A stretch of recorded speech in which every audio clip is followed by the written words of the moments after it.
Kita akan baca firman Tuhan Lukas 1 ayatnya yang kelima. Ya.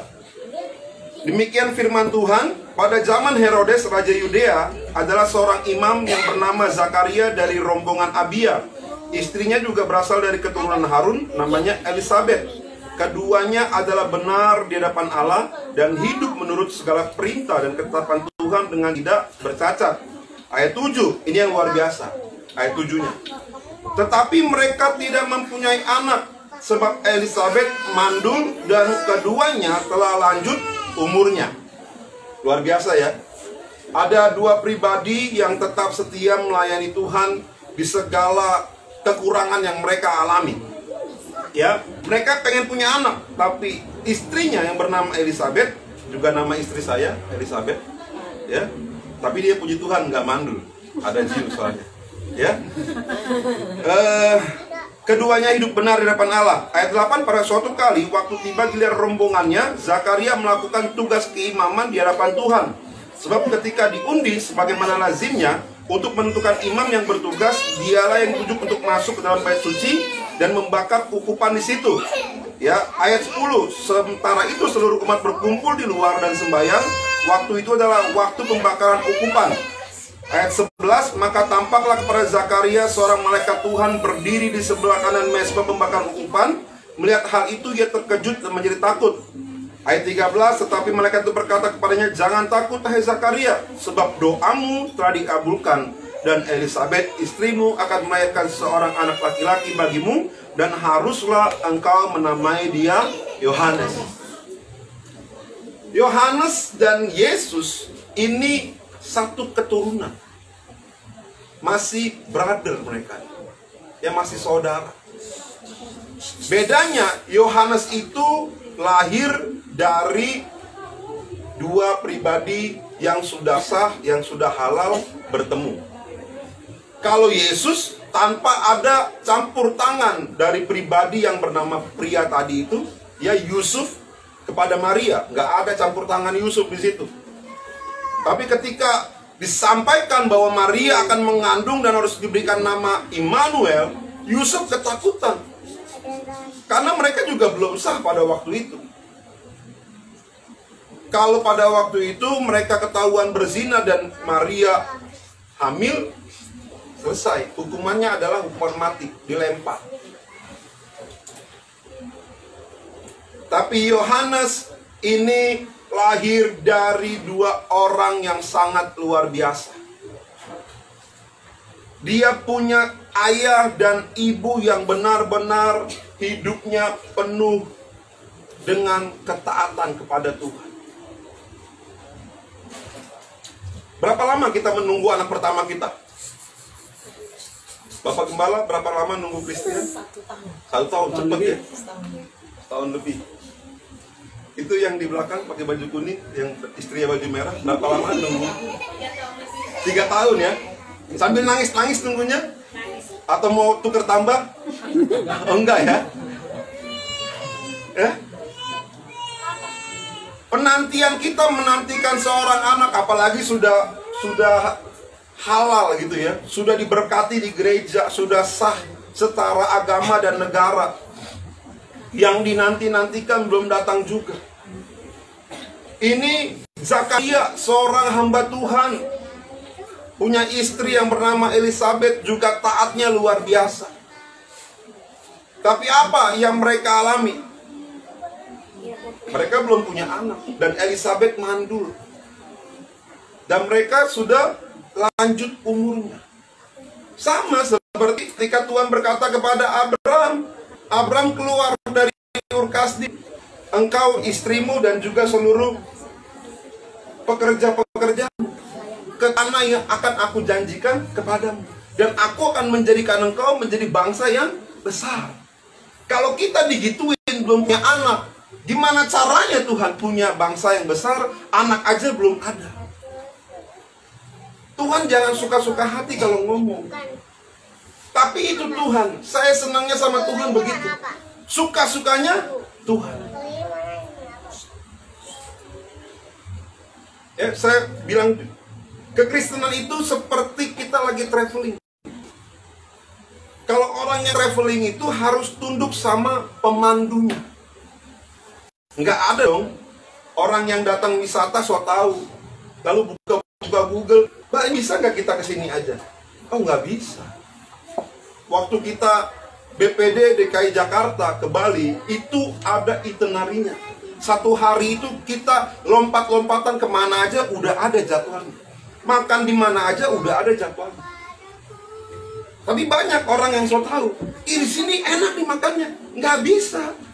Semua sudah terjadwal, semua sudah teratur dengan baik. Nah, hidup kekristenan juga seperti itu. Kalau engkau berkata engkau Kristen, engkau harus tunduk dan taat sama apa yang Tuhan sudah perintahkan. Gimana tahu caranya Tuhan sudah berfirman sama kita? Engkau harus baca Alkitab. Kalau engkau baca Alkitab aja males, gimana mau tahu Tuhan sudah berbicara sama kita atau enggak? Tapi pas saya pengen langsung Pak, dengar suara Tuhan. Udah siap belum? Dengar suara Tuhan secara langsung. Samuel aja bolak-balik. Ya Bapak, apa engkau memanggil aku? Dia datang tuh ke Imam Eli. Enggak. Siapa yang manggil? Balik lagi. Samuel, ya Bapak, engkau memanggil aku? Eli aja juga enggak ngeh. Baru terakhir Eli ngeh. Oh iya, itu Tuhan yang manggil. Ketika dipanggil lagi Samuel, sesuai dengan perintah Imam Eli, Samuel berkata, ya Tuhan, berbicaralah kepada. Gimana kita bisa mau dengar suara Tuhan secara langsung? Hidup kita aja masih sembrono, masih suka-suka hati. Ya, di gereja itu seperti malaikat yang penuh dengan sinar kemuliaan. Kalau saya di depan lampu ini, muka saya agak putihan. Garis bawahi, agak tebal, agaknya. Kita begitu di gereja. Tapi kalau enggak dilihat sama Bapak Gembala, sama tim pastoral, saya nggak tahu hidup kita itu bagaimana. Firman Tuhan berkata bahwa mereka hidup saleh. Gimana doamu mau dijawab? Yang pertama, engkau harus hidup saleh, bukan pisang saleh. Ya, hidup saleh. Orang yang hidup saleh aja bisa jatuh ke dalam pencobaan. Siapa namanya? Ayub. Gimana kita yang hidupnya saleh-saleh? Kadang saleh, kadang enggak. Salehnya kalau tergantung uang di dompet. Katakan amin. Amin. Salehmu itu kalau engkau dompetmu aman. Awal bulan engkau saleh, akhir bulan gundah gulana. Orang yang saleh itu tetap tinggal diam tenang dalam hadirat Tuhan. Nantikan Tuhan berkarya. Itu orang yang saleh. Orang yang saleh menghargai firman Tuhan yang datang sama dia, meresponi dengan benar firman Tuhan yang datang sama dia. Bukan masuk kuping kanan, keluar kuping kanan juga. Kalau masuk kuping kanan, keluar kuping kiri, itu masih ada yang nyangkut sedikit.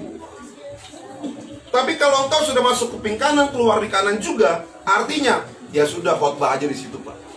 Saya kesini cuman pengen lihat tanahnya Pak Yopi segede apa sih. Saya diundang-undang kesini, Celengsi, datanglah lihat. Ternyata masih kecil. Tanah saya di Samosir sana gede, Pulau Samosir. Nggak sombong saya. Saya mah gak Samosir. Jadi ada marga lain di sana tinggal, nggak usah ngaku-ngaku. Itu punya marga Samosir. Pulau Samosir. Gak ada marga lain yang punya pulau, percayalah. Ya? Saya juga nggak tahu sampai sekarang, saya cari di Google kenapa itu dikasih nama Pulau Samosir.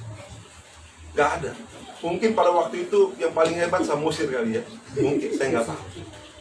Engkau harus hidup saleh kalau doamu pengen dijawab. Apa yang kau pergumulkan hari ini? Jodoh kah? Gampang kali itu. Anak, Tuhan yang kasih. Apalagi pekerjaan, itu punya Tuhan. Aku pengen uang yang banyak, engkau kerja. Kalau cuma bermimpi doang, jangan minta uang yang banyak.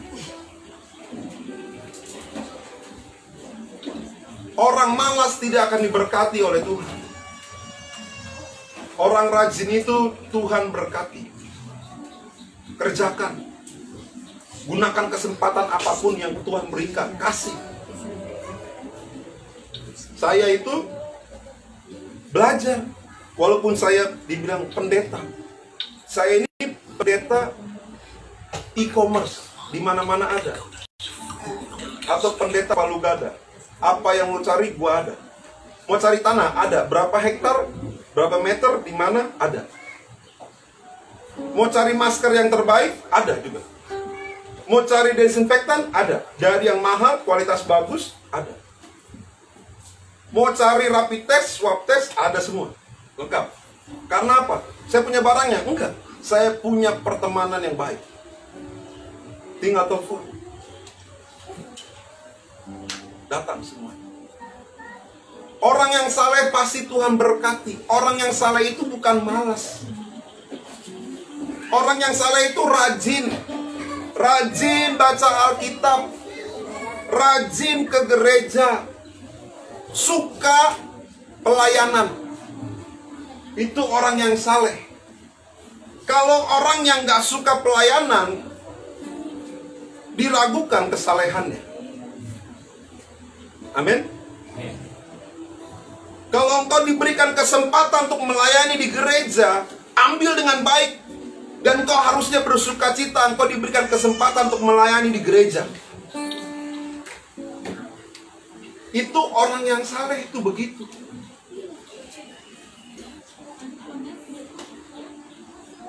Orang yang saleh tidak suka melihat hal-hal yang minus. Kalau engkau lihat di gereja, mungkin ada hal-hal yang harus diperbaiki, langsung sampaikan ke Bapak Gembala. Pak, sepertinya kurang bunga-bunga, Pak. Tapi tenang, saya sudah pesan dari floris yang terbaik. Bunga hidup, bukan bunga-bungaan. Taruh di situ bunga mawar. Tiap hari Minggu kita semerbak bunga mawar. Lihat lagi, kayaknya kurang bagus lampunya, Pak. Saya ganti. Tenang, saya sudah telepon teknisi yang terbaik buat ganti lampu. Itu orang saleh itu begitu. Kalau engkau lihat di gereja, di rumah tanggamu, di tempat engkau kerja ada hal yang salah, engkau harusnya memperbaiki. Orang yang saleh nggak suka ngomong di belakang. Amin. Orang saleh itu katakan ya di atas ya, tidak di atas tidak, selebihnya adalah dusta.